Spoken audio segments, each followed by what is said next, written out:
Alright everyone, this is your boy Fernando back, this time doing another special interview, this one for my Cryptids and Monsters channel. I am here in Las Vegas, here actually at still the haunted Binion's Hotel Apache, and with me right now is, you've seen her before, she's a fan favorite, you've asked for her before in the past in the live streams. It's the wonderful, the beautiful, the talented, the amazing, the special, the absolutely one-of-a-kind Randi. She is here with me now. Let's welcome Randi, everyone. Hi, Randi. Oh my goodness, that you just did to stop. I don't deserve all of that praise. You've asked for her before. Here she is, guys. So. Oh, thank you, guys. It's so awesome to have you, Randi, again. Thanks so much. I thought maybe I would have made you lose listeners or viewers. Oh, no, hell no. Well, I'm flattered and honored. So thank you, my friend, for having me. You're very welcome. But yes, what makes this extra special too is that we were just talking about some encounters, stuff that we've seen and so on. And what's interesting is that some of that discussion led to Skinwalkers. So those of you that have followed my channel, maybe in the past year or so, know that I feature a lot of scary Skinwalker encounters that people have had on Reddit, especially on some of the Native American lands, the reservations and so on. Well, lo and behold, it looks like Randi has a scary story to tell, something that happened to her, and it was there, I believe, also on Native American land, like on the reservation.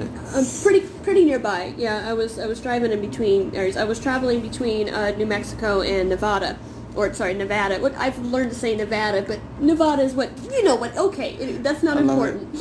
Once again, I was traveling between those two states, and there's a lot of stretches of road where there's just miles upon miles of nothing but a 2-lane highway and just empty land on either side of you. There's hardly any vegetation most of the time. There's hardly anything out there. You won't even really see animals out.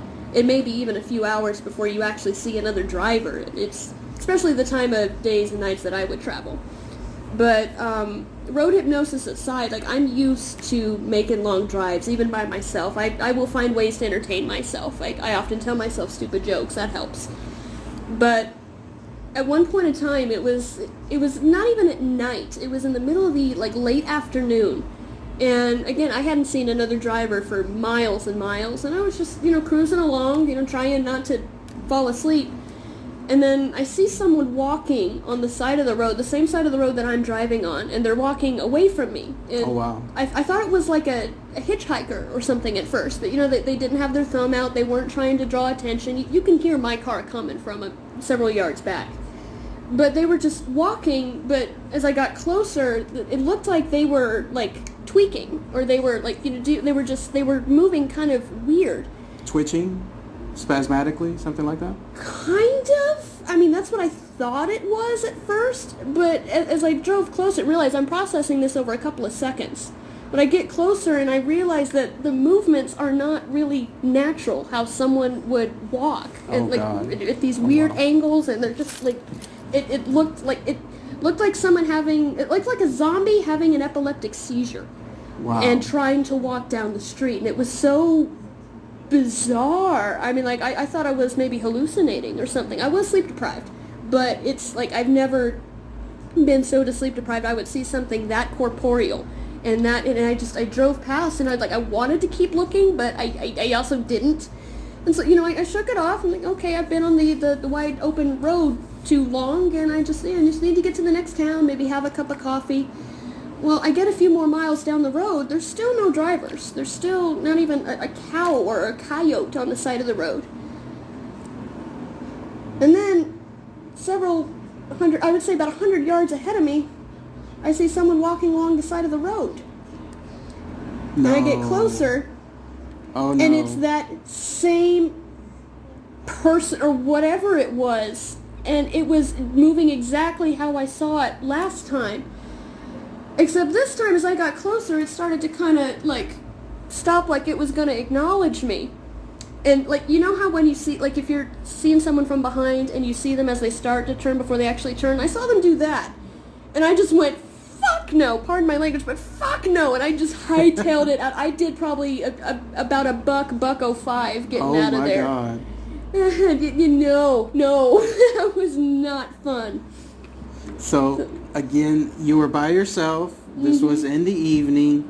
Long stretch of road. No, not in the evening. It was like late afternoon, so it was still light out. Oh yeah. But the sun hadn't started to set yet, but like it was getting close to there. The light was changing, but it was still daylight. And no other cars for who knows how long, right? And you were by your like. It was just me and my car. And now you see this person, whatever it was, on your side of the road, not just once, but twice. And the second time, it somehow got in front of you, After even though you never, passed it. even though you passed it. Oh. I mean, I want to chalk it up to a hallucination, but I mean that I still can't forget it. I can't scrub that image out of my brain. It was. Is there a way to describe like what it looked like from behind? It looked like an average height, average build, kind of on the skinny side kind of person. I don't even know if it was male or female, or anything in between. I don't know. I just know that it was something out of like a very well done zombie / exorcist movie, and it just looked very unnatural. And like, you know how your primal instincts will just start sending just alarm klaxons through your subconscious, and like you get like the goosebumps and the chills, and you realize, oh, I'm in danger. It's time to get out. Oh yeah. Yeah. And the rule of thumb with skinwalkers, because that's my theory that it was, I didn't really get a good look, but is that from what I understand, if you see one on the side of the road, do not stop. Just Absolutely. don't. No. So, it was, yeah, I hadn't encountered one of those on that stretch of highway since. And no, it was not Highway 666, which has been since renamed, but it was not that one. So I don't, nah. It was just a random happenstance that just, I don't even know what brought that on.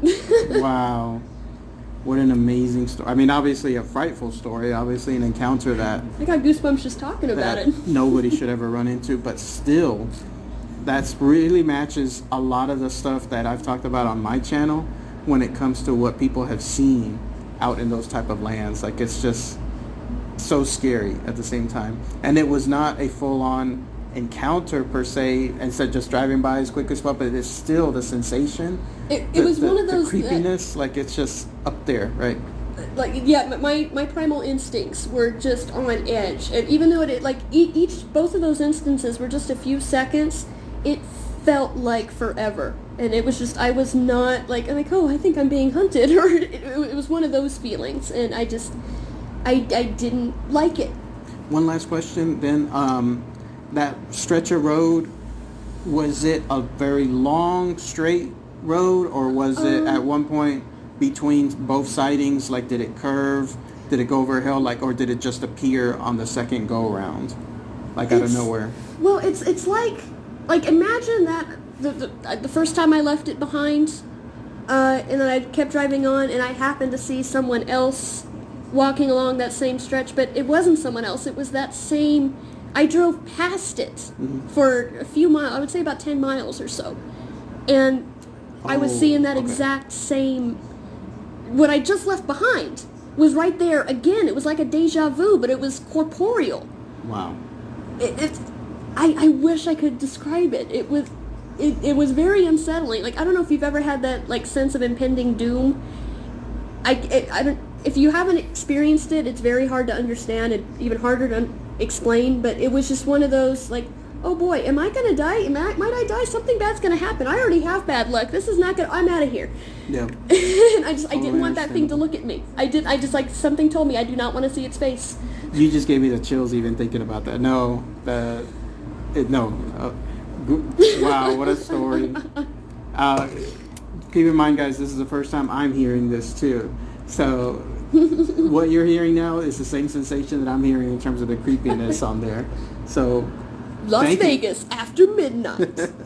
But thank you so much, Randy. That was definitely a scary, creepy encounter that is here on this channel, perfect for all the other encounters that I've mentioned as well. But yeah, otherwise, anything else you'd like to say? Anything else you'd like to share? Well, I don't know. Whatever you're interested in hearing. I mean, I'm just glad that I'm here chatting with you. I only see you at best once or twice a year. Oh yeah. No, it's always great to talk to you, Randy, to meet you here again. And who knows, guys, maybe next time we might do some ghost hunts at that time. Live streams and so on. Probably. Well, we'll have to see if any activity crops up. Yep. Well, all right, everyone. Thank you so much. And thank you again, Randy, for this wonderful, amazing interview. Thank you so And much. Absolutely. Looking forward to the next round. Absolutely. Peace.